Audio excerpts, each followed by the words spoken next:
and should be eradicated by enforced sterilisation. But Baden Powell was no pessimist. He was not prepared to write off the nation's youth. When somebody's a great national hero, they're a great national hero to boys. And quite spontaneously, little boys' groups, they might be choirs, they might be little local clubs or whatever it is, asked him to be their patron, and he sent them advice. When ordinary people began to buy a book he'd written, called Aids to Scouting, he realised that though they were originally designed for soldiers, the same techniques could work for civilian boys. Scouting is a character-building exercise. It teaches self-discipline, observation, inquisitiveness. These are all, to Baden Powell, good qualities. Baden Powell agreed to use Aids to Scouting as the basis for a new work, which would promote the health and well-being of British youth. The Edwardians were the first generation to go football crazy. But then, as now, not everybody approved. The idea of being a fan, of spectating rather than participating, did not appeal to Baden Powell. He believed in a healthy mind in a healthy body. Mens sana in corpore sano. That was the real goal for a boy. My heart sickens at thousands of boys and young men, pale and narrow-chested, hunched up, miserable specimens, smoking endless cigarettes, numbers of them betting, all of them learning to be hysterical as they groan or cheer in panic unison with their neighbours. For Baden Powell, physical and moral health went hand in hand. And when the men of Britain were strong, so was the country itself. No body part was neglected in the quest for national vitality. To be healthy and strong, you must keep your blood healthy and clean inside you.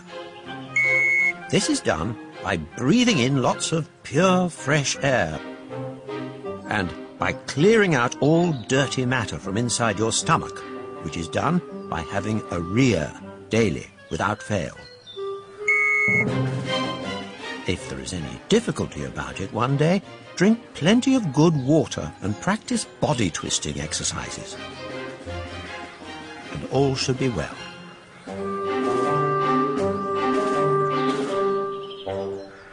What struck me editing the book was the number of times Baden Powell talks about orifices.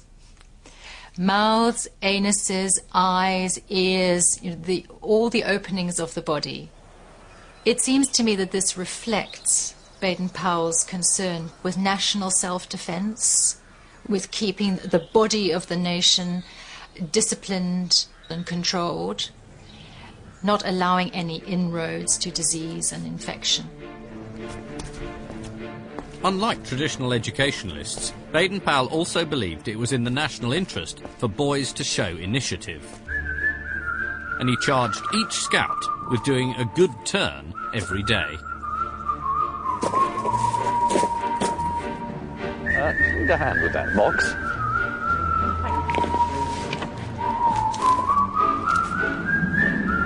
There we go. Good morning. Would you like some help crossing the road?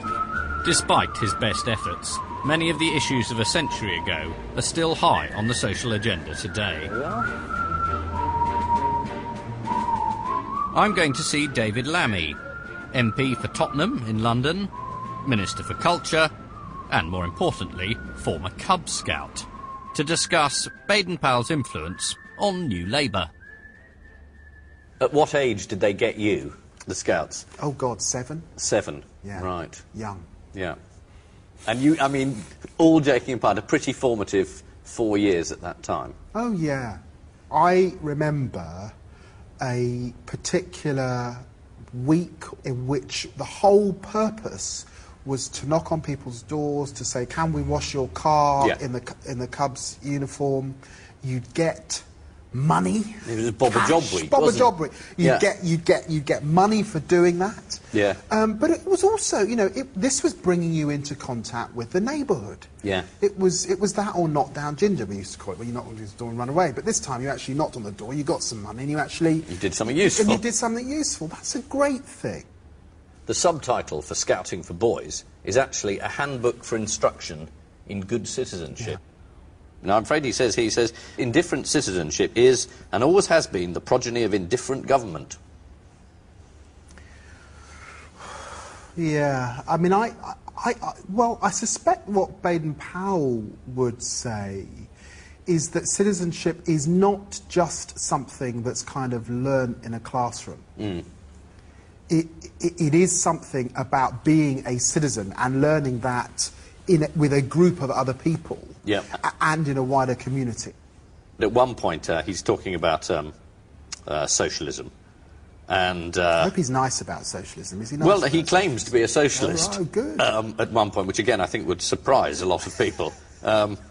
He's less the sort of Tory hate figure that people imagined. You know, what Baden Powell was keen on was community. I suspect he had a kind of Gordon Brown sense of prudence and hard work. And of thrift. It's all in there. And of thrift and of duty. Yeah. So there's a lot there for Labour folk, but actually there's a lot there also for, you know, the kind of one nation Tory. But are the virtues Baden Powell encouraged in Scouts really as highly valued today? Baden Powell writes about boys just sort of loafing around on street corners smoking, doing nothing. And he said he wanted to teach them something useful. Now, what can you do? Do you do first aid? Yeah, on a number of camps, everyone has to know a certain amount of first aid on camp.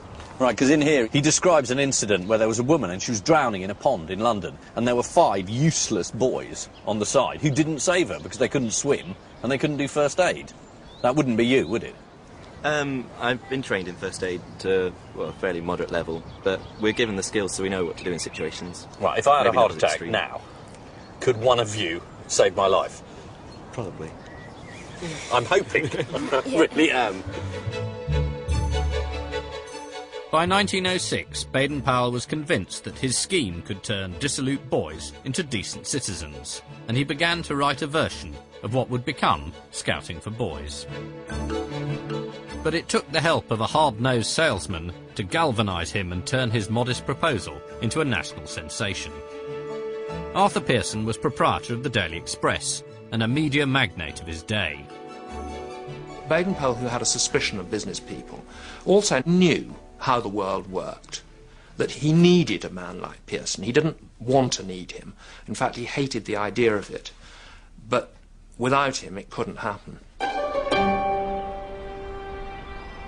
By summer 1907, Baden Powell had completed a first draft. He was now ready to put his theories into practice.